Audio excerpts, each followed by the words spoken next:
우리에게 주시는 하나님의 말씀 고린도전서 1장 18절 한 구절을 보겠습니다. 구절이 한 구절밖에 되지 않으니까 한 두 번 정도 우리 같이 1장 18절 말씀을 읽겠습니다. 고린도전서 1장 18절 함께 읽습니다. 시작. 십자가의 도가 멸망하는 자들에게는 미련한 것이요 구원을 받는 우리에게는 하나님의 능력이라. 한 번 더 읽습니다. 십자가의 도가 멸망하는 자들에게는 미련한 것이요 구원을 받는 우리에게는 하나님의 능력이라. 오늘 주일은 교회적으로 종려주일이라고 부릅니다. 종려주일이라고 하는 건 아시는 것처럼 예수님께서 예루살렘에 승리의 입성을 하실 때 사람들이 종려나무 잎들을 마당에 이렇게 길에 깔았다라는 데서 유래를 찾을 수 있습니다. 이제 종려주일이 지나면 내일부터 우리는 일주일 동안 고난주간을 지키게 됩니다. 그래서 오늘 고난주간을 이제 맞이하면서 또 사순절의 끝자락을 지나가면서 십자가의 의미를 다시 한번 생각해봐야 되겠다라는 그런 의도로 오늘 본문 말씀을 준비하게 되었습니다. 제가 오늘 강조하려고 하는 대목은 십자가의 자리에 대한 것입니다. 십자가가 어디 놓여져 있고 또 십자가가 놓여진 자리가 어디여야 하는가 하는 물음에 대하여 고린도 교회 이야기를 통해서 답을 찾아보려고 하는 것입니다. 여러분에게 묻습니다. 고린도 교회는 어디 세워져 있습니까? 고린도 교회가 어디 세워져 있나요? 답이 너무 쉽죠? 고린도 지역에 세워져 있는 것이죠. 한마디로 세상 가운데 교회가 있다라고 하는 것입니다. 지상의 모든 교회가 그러하듯 고린도 교회도 세상 속에 존재합니다. 그들은 세상 밖으로 뛰쳐나간 사람들이 아니고 세상 안에서 살아가는 사람들입니다. 세상 속에 자리를 잡고 있는 교회라는 말입니다. 문제는 그들의 영적인 상태가 될 텐데요. 그들의 영적인 상태는 어떠한가? 고린도 교회는 세상 속에 자리 잡고 있는 그런 교회로서 주님을 기쁘시게 하고 있는가? 그래 보이지 않습니다. 세상 속에 교회의 역할을 망각한 교회. 그래서 끝내 떨어진 자리가 어떤 자리일까요? 교회 속의 세상이 가득 찬 교회가 된 거죠. 세상 속의 교회로서의 기능을 신실하게 감당하지 못하고 교회 안에 세상이 가득한 그런 교회로 전락해버리고 만 것입니다. 고린도 교회를 이렇게 줄여서 축약해서 말할 수 있겠습니다. 세상 속의 교회, 교회 속의 세상. 세상 속에 신실해야 되는 교회가 그런 교회를 부름받았지만 교회 속에 세상과 세속화의 물결이 가득 채워져 있는 교회.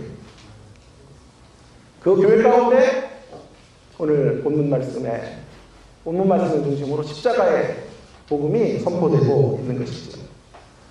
조금 더 구체적으로 하나씩 좀 생각을 해보기 원합니다. 세상과 십자가에 대해서 먼저 좀 생각해 보겠습니다. 십자가에 대해서 도대체 세상은 어떤 태도를 갖고 있었는가? 어떤 태도를 갖고 있는 세상 가운데 우리는 십자가를 가장 중요한 기독교의 상징으로 제시하면서 존재해야 되는가 하는 물음에 대하여 우리는 답을 내려야 합니다. 오늘 본문은 분명히 말합니다. 세상 사람들이 가지고 있는 십자가에 대한 생각들이 어떤 것입니까? 십자가의 도가 멸망하는 자들에게는 미련한 것이죠. 십자가의 도가 멸망하는 자들에게 그리스도를 알지 못하고 그리스도를 배척하는 세상 사람들에게 있어서는 미련한 것이죠. 우리 이런 세상 속에 십자가의 복음을 들고 서 있게 되는 것이죠. 어리석은 것이다 라는 말은 매우 점잖은 표현이에요. 더 정확한 표현은 십자가의 도가 멸망하는 자들에게는 미련한 것, 어리석은 것이다 라는 말은 미친 짓이다, 미친 생각이다. 라는 말입니다.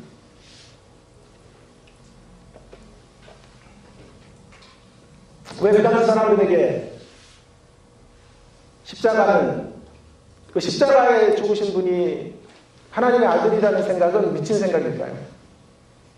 예, 그들은 십자가의 처형이 무엇을 의미하는지 너무 잘 알았기 때문에 그렇습니다.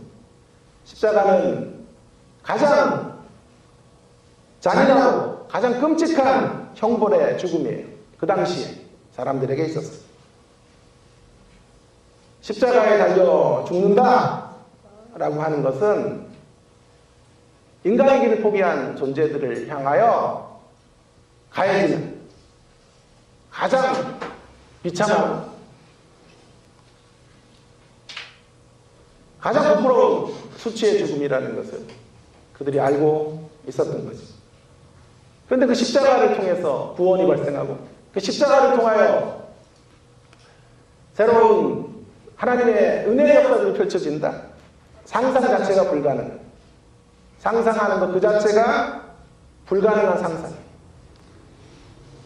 지난번에 제가 일본에 가서 장로님 한 분이 우리 팀들을 맞이해 주시고 식당에서 대접을 하시는데 오랫동안 한 30년 넘게 일본에 사셨던 도쿄 근방에 사시는 장로님인데 식사를 하면서 이런 얘기를 하시더라고요.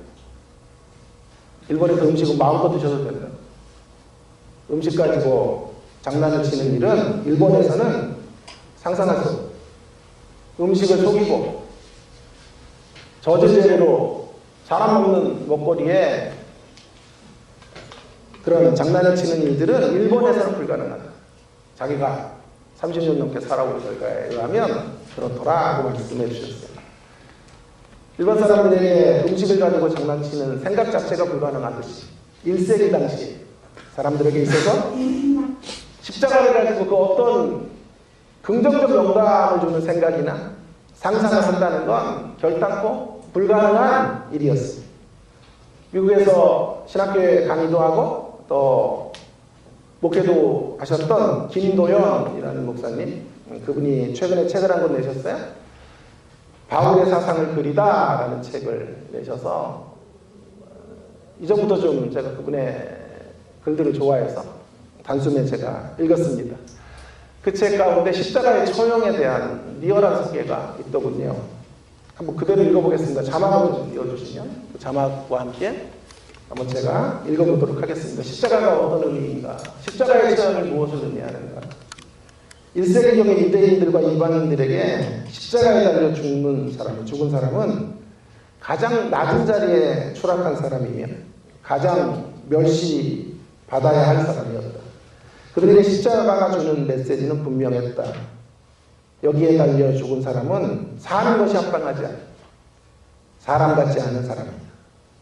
그래서 로마인들은 십자가에 달려 죽은 사람을 짐승의 죽음을 당하도록 정죄된 사람, 짐승처럼 죽어도 되는 사람으로 불렀다. 마지막 구절을 읽다가 제가 오열을 했어요.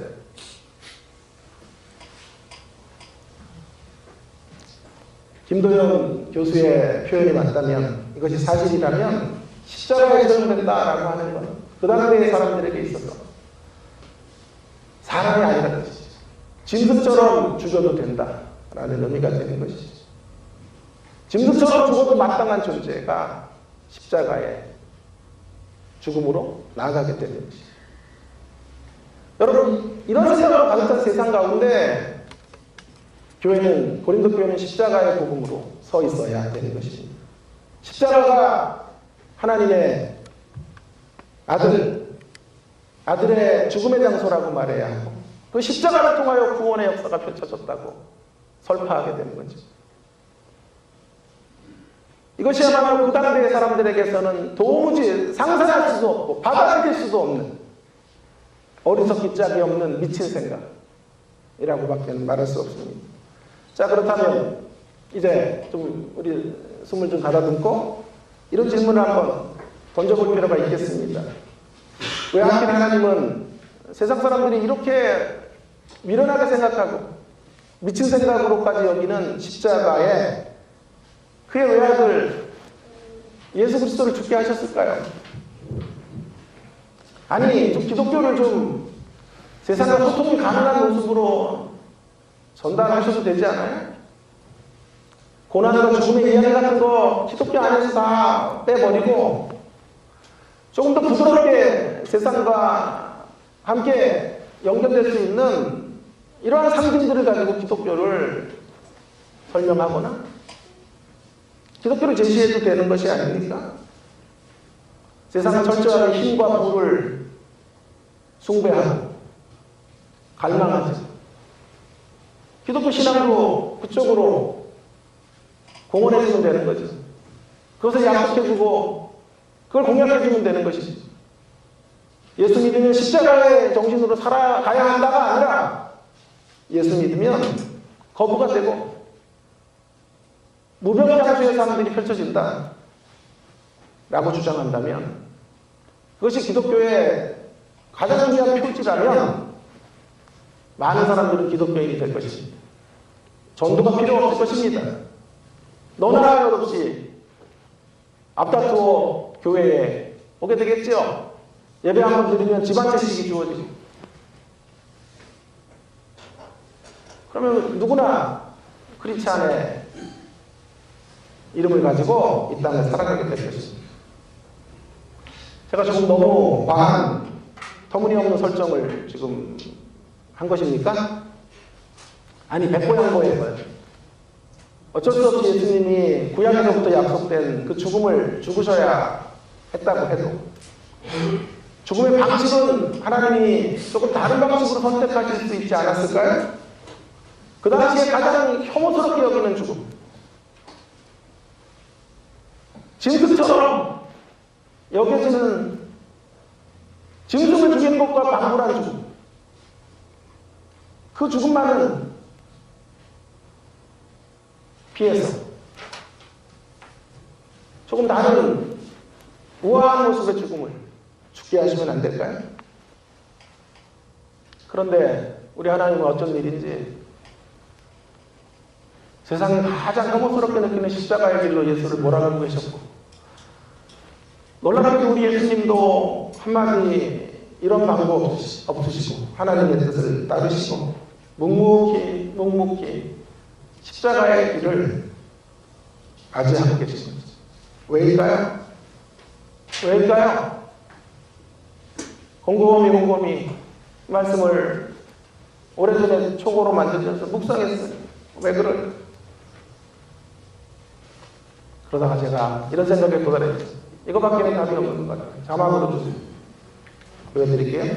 예수님이 가장 처절한 십자가의 죽음의 자리로 나아가셔야만 하는 이유는 그래야만 가장 치욕스러운 형벌을 받을 수 있는 사람들, 그 대상들조차도 끌어안을 수 있고 그들을 함께 구원의 반열에 세울 수 있기 때문에 예수님은 극악무도한 죄인들이 죽어야 하는 십자가의 형틀에 달리게 된 것이죠. 믿으십니까? 예수님이 그저 세상에 잘 나가는 몇몇의 소수의 사람들, 의인들, 그들의 안녕과 행복을 보장해주는 존재라면 굳이 십자가에 돌아가실 이유가 없어요. 십자가에서 그 저주를 혐오스러운 죽음의 대가를 치르실 하등의 이유가 없는 것입니다. 그러나 예수님의 죽으심으로 말미암아 이 땅에 가장 극악무도한 인생조차도 끌어안으셔야 되고 그들도 함께 부둥켜 안고 하나님 앞으로 데려가셔야 하기 때문에 우리 예수님께서 그 처절한 십자가의 고통의 자리로 나아가시게 된 것입니다. 더 추락할 수 없는 바닥까지 이르는 인생까지도 하나님의 사랑의 대상이기 때문에 예수님은 가장 낮은 바닥으로 내려가신 거죠. 밑바닥을 경험해 보셨기 때문에 우리의 밑바닥의 사정들을 아시고 우리의 추락한 지점들 속에서도 주님 우리를 새롭게 이끌어 주실 수 있는 분이시죠. 우리를 긍휼히 여길 수 있는 분이시죠. 순간순간 우리는 짐승과 방불한 삶을 살죠. 야수성을 가지고 살잖아요. 순간순간 터져나오는 말, 그 말 속에서 증오가 있고 미움이 있고 내 마음의 상태가 순간순간 지옥이 되고 거의 짐승과 망울한 삶들을 살아가고 있는 우리, 그런 우리들을 구원하셔야 되기에 예수님은 짐승처럼 죽으셔야만 했던 것입니다. 이것이 바로 다른 방식의 죽음이 아닌 십자가로, 오직 십자가로 죽어야 되는 이유라고 저는 확실하게 생각합니다. 하나님께서 그 무모한 일들을 감행하신 거지. 아무리 생각해봐도, 아무리도 곱씹어봐도 이해가 되지 않아요. 무모하리만큼 무모한 프로젝트. 그의 사랑하는 외아들을 짐승처럼 죽게 하시면서 짐승처럼 죽어야 되는 사람들을 건져주시기 위한 프로젝트. 그리고 그 하나님의 프로젝트 앞에 그 어떤 한견도 없으시고 아버지의 뜻을 순종해 가시는 예수 그리스도. 그 예수님 묵상하다가 이런 단어가 떠올랐어요. 바보 예수. 제 서적 가운데 수년 전에 읽었던 책이 제 눈에 들어오더군요. 바보 예수라는 책에 예수님의 길이 바보와 같다라고 하는 것이죠. 좀 잘된 나무들, 떡잎부터 하나면 잘된 나무들 좀 주님이 위에서 죽으시면 되죠. 싹수가 노란 나무들은 안 되거든요. 그런데 그런 인생도 끌어내시겠다고 말씀하시는 그 사랑이, 그 계획이 십자가를 낳게 만든 것입니다. 그 일을 위하여 기꺼이 자신의 생명을 내어주신 거죠. 그런데 말입니다, 여러분. 놀랍게도 기독교 2000년 역사는요, 바보 예수가 옳았음을 여실히 입증해주고 있어요. 바보 예수의 길이 결국 바보의 길이 아니었다는 것을 말해줘요. 그 증거가 저와 여러분이기도 해요. 저와 여러분이 이 자리에 앉아 있다는 것이 바보 예수가 헛된 죽음의 길을 걷지 않았다라고 하는 가장 확실한 증거가 아니겠습니까? 바보 예수의 무모한 도전, 혐오에 가까운 십자가의 프로젝트, 그 프로젝트로 사람들이 바뀌는 거예요. 물질주의자들이 변화되어 주님을 향하여 자신의 인생을 헌신하고 자신의 재물을 하나님께 올려드리는 역사들이 펼쳐지게 된 거죠. 새 신줄보다 더 강력한 인생들이 십자가의 사랑, 십자가의 은혜가 터치되면 인생의 반환점을 도는 역사들로 나아가게 되는 것이죠. 지금도 기독교 신앙의 생명력은 온 인류를 뒤덮고 있습니다. 지구촌 곳곳에서 예수의 길을 따라가려는 사람들이 우후죽순으로 생겨지고 있습니다.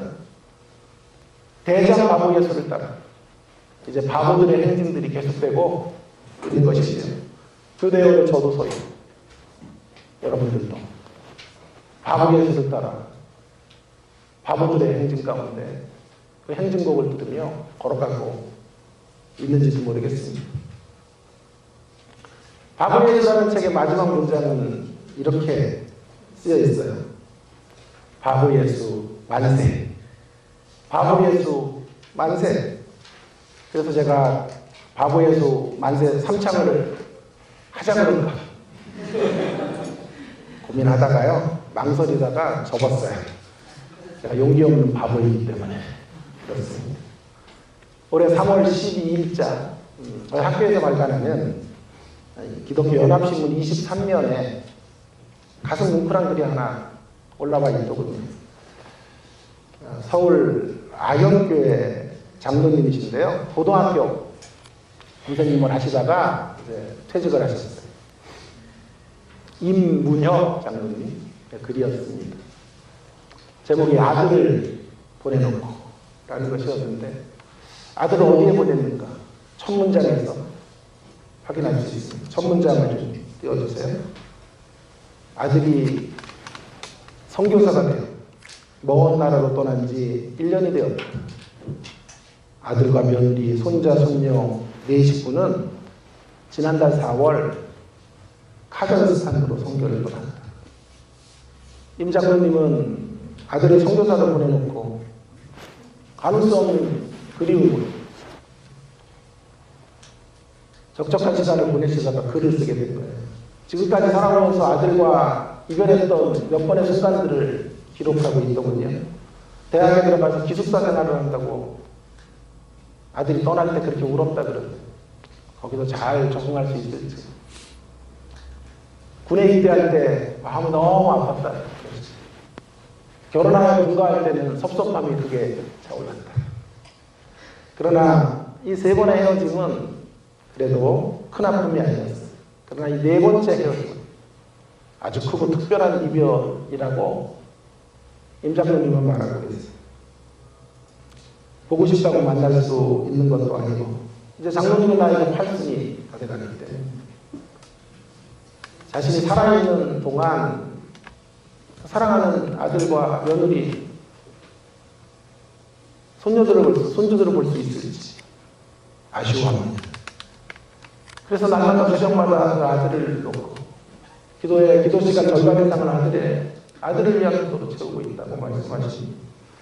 그러다가 문득 기도하는 중에 어떤 한 아버지 한 분이 생각이 났다 그래요. 마지막 문장이 저를 좀 정말 뭉클하게 만들어 주더군요. 마지막 문장.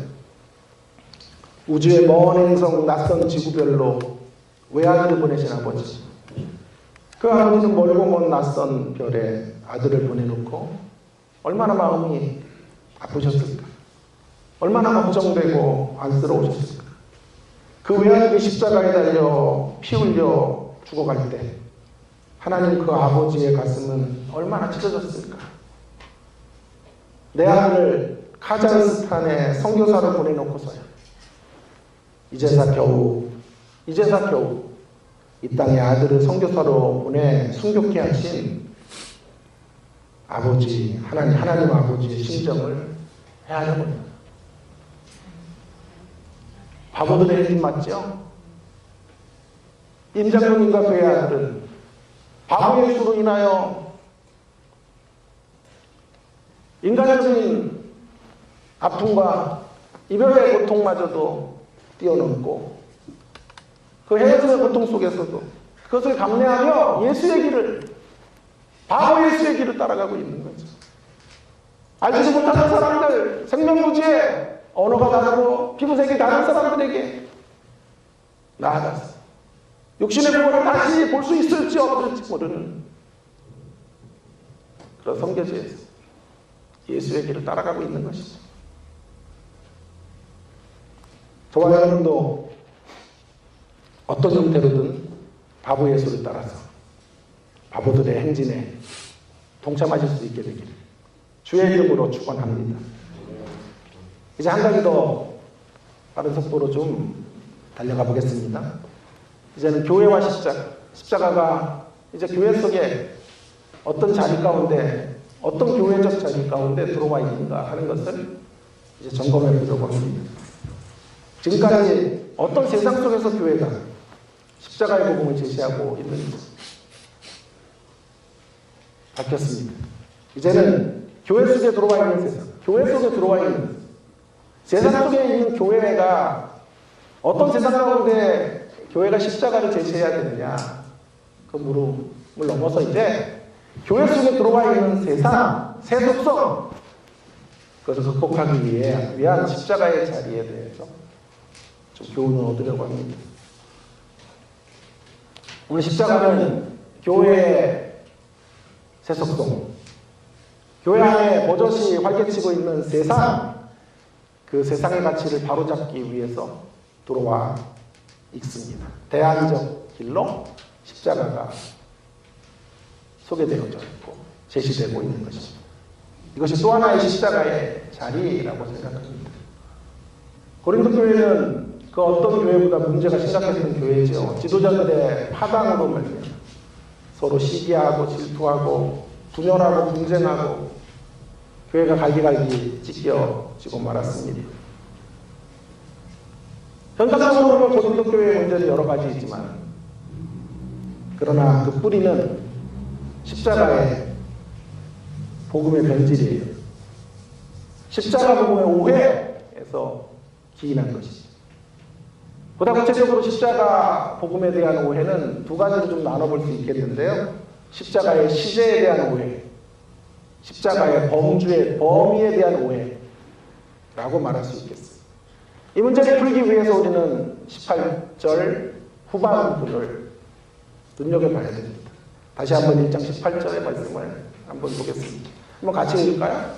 시작. 십자가의 도가 멸망하는 자에게는 일어난 것이요 구원을 받는 우리에게는 하나님의 능력이라.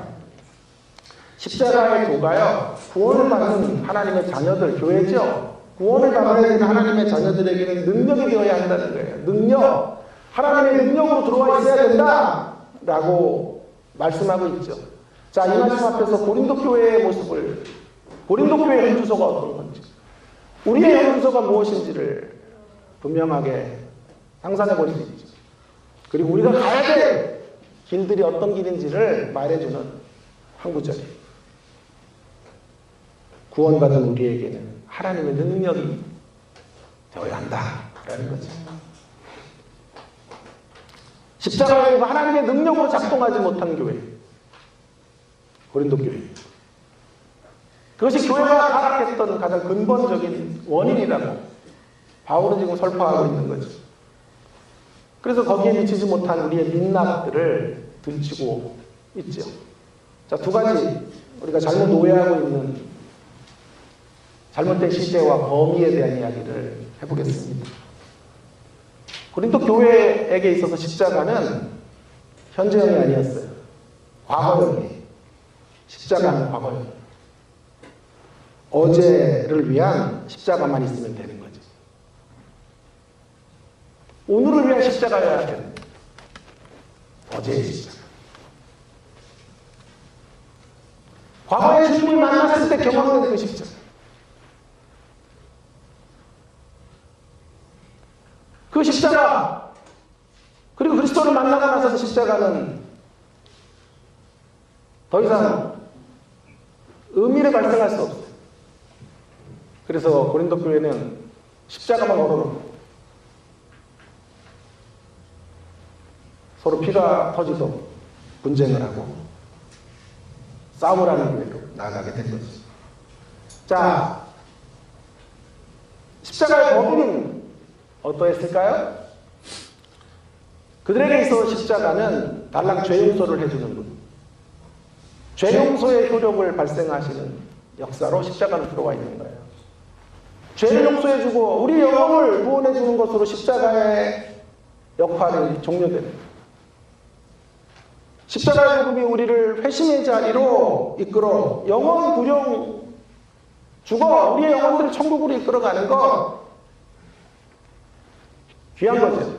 그러나 거기에만 머물러 있다면 조금은 좁아요. 영혼 구원을 이루시고 십자가는 더 이상 의미가 중지되어서는 안 되는 거죠. 영적인 문제를 해결해주고 십자가는 자취를 감춰서는 안 되는 거죠. 이것이 고린도 교회가 십자가를 하나님의 능력으로 경험하지 못한 잘못된 방향이었고 현주소였던 거죠. 자, 그러면 우리가 가야 될 올바른 방향이 뭘까요? 이미 답을 제가 다 말씀을 드렸어요. 우리는 이제 올바른 시제를 가지고 올바른 범위를 확보해야 되겠습니다. 십자가의 복음은 현재형이어야 됩니다. 구원은 과거 시제를 넘어서 현재 시제로 들어와 있어야 하는 것이죠. 오늘의 십자가가 있어야 되죠. 오늘을 살게 하는 능력이 십자가, 그 십자가가 이룰 수 있는 역사들. 18절에 다시 한번 보시면, 그래서 십자가의 복음이 전달될 때 반응하는 두 사람, 멸망하는 자들과 구원에 이른 자들, 구원을 받는 자들이 다 현재 분사형이에요. 멸망한 자들이 아니라 멸망하고 있는 자들이고, 구원을 받은 자들이 아니라 구원을 받아가고 있는 자들, 그들에게 십자가가 현재적으로 유효해야 되고 힘과 능력으로 작동해야 된다. 범위는 어디까지요? 우리 삶의 전 영역, 현재적으로 여러분이 누리고 있는 이 삶의 모든 영역에 십자가가 중심이 되어 능력으로 들어와 있어요. 십자가의 복음은 단지 예수님 만날 때 죄사함을 위해서 사용되어지는 장치가 아니었습니다. 십자가는 오늘 우리의 삶의 틀을 바꿔줘야 돼요. 새로운 삶의 패러다임으로 나아갈 수 있도록 십자가는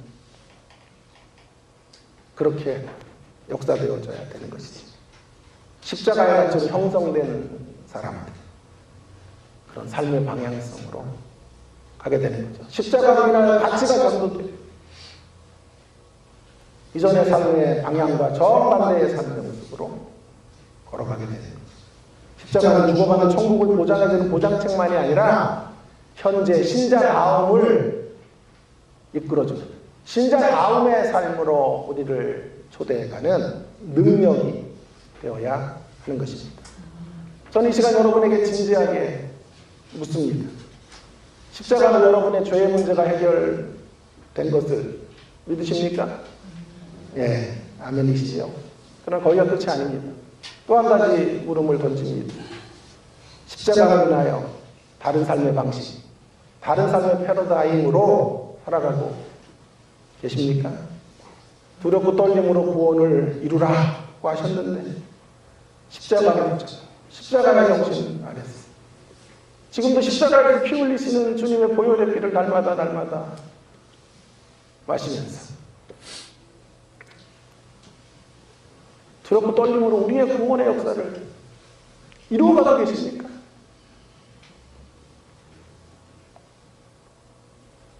십자가로 바뀌어져야 될 삶의 패러다임 수도 없이 많겠죠. 그러나 고린도 전서 안에서 한 대목만, 사도 바울이 지금 우리에게 제시하고 있는 한 대목만 나누고 오늘 말씀을 마치겠습니다. 고린도 전서 뒷부분에서 십자가로 형성된 새로운 삶의 틀, 방식이 우리를 어디로 이끌어가는지를 이렇게 말하고 있어요. 고린도 전서 10장 23절과 24절, 31절과 33절입니다. 자, 자막에 나가 있죠. 모든 것이 가하나 모든 것이 유익한 것이 아니요 모든 것이 가하나 모든 것이 덕을 세우는 것이 아니니 누구든지 자기의 유익을 구하지 말고 남의 유익을 구하라.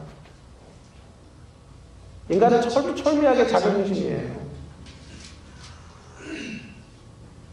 여러 가지 무덤까지 철저하게 나를 중심으로 돌아가는 존재가 인간인데 이제 십자가의 정신이 들어오면 자기의 유익이 아니라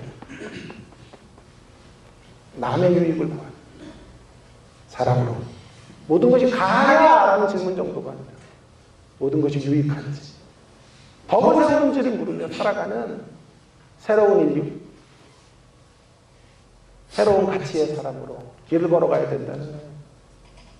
그러니 너희가 무엇을 먹든지 마시든지 무엇을 하든지 다 하나님의 영광을 하라. 유대인에게나 헬라인에게나 하나님의 교회나 거치는 자가 되지 마라. 나와 같이 모든 일에 모든 사람을 기쁘게 하여 자신의 유익을 구하지 아니하고 많은 사람의 유익을 구하여 그들로 구원을 받게 하라. 사도 바울 선생님이 밝혀주고 있는 십자가의 정신, 십자가의 패러다임을 따라가는 삶은 그것이 여러분의 행동의 기준이 올바른가, 가능한가, 그 정도 갖고는 안 된다는 거죠. 내가 틀리지 않았어! 내가 옳아! 라고 주장하는 자리로 간다면 아직 십자가의 깊이를 알지 못하는 거죠. 중요한 건 그 행동이 가능하지만 남에게 유익이 돼야 돼요. 덕을 세워야 돼요. 다른 이들을 구원으로 이끄는 자리로 그런 행동이 되도록 우리가 그런 방향으로 나아가야 되는 것입니다. 모든 것을 하나님의 영광을 위해서 해야 돼요. 자신의 유익을 구하는 것보다 주변 사람들의 타자 중심성, 하나님 중심성과 타자 중심성의 삶의 방향으로 이제 살아가게 됩니다. 이것이 바로 십자가를 중심으로 한 삶의 패턴이고 패러다임인 거죠. 그래서 그 앞에 8장에서는 사도 바울은 이런 삶의 패러다임으로 우리가 살아가기 때문에 이렇게 말하는 거예요. 자기 고기 먹을 자유가 있어요. 8장 13절에 이렇게 말하죠. 그는 고기를 먹는 것이 강한 거예요.